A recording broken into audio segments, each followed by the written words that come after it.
This is J. Adam Smith with Share Your Ghost Stories. I'm with Haunted Knoxville Ghost Tours, and I'm here in Market Square, and I have with me, Devon Russell. and Devon's got an interesting story of her own paranormal experiences. I'm going to go ahead and share it with.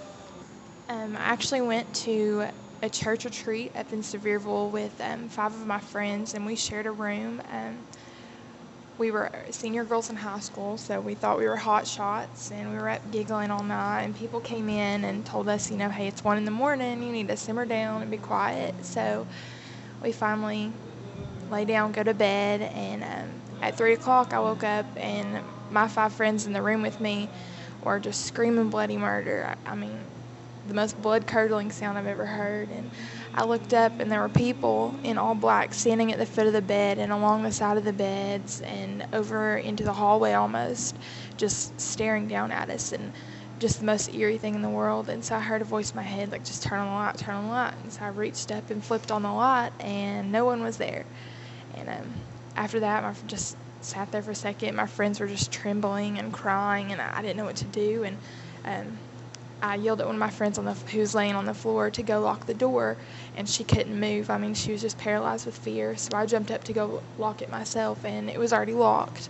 And so after a moment of summoning up some courage, I walked across the hall to go get one of the college leaders at the time, and I pulled her in the room with me. And before I could even tell her what had happened, she just got tears in her eyes and kind of said, "There's just a bad feeling in this room, and I don't know what it is." And so we told her what happened and explained it to her, and she just couldn't fathom it. The feeling was so bad she could almost feel it.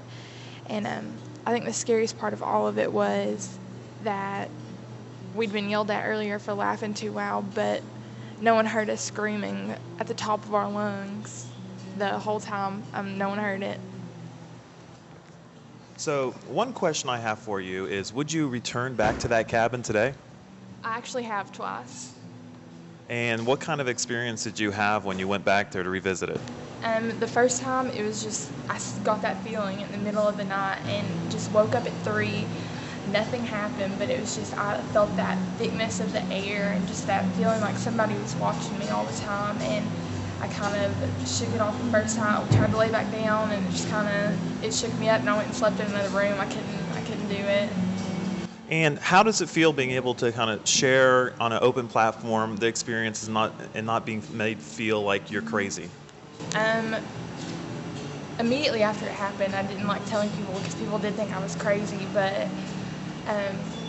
after a while, I just kind of realized that it's happened to so many people that you can't not tell it. It's a good story. Thank you so much for taking the time and talking with us.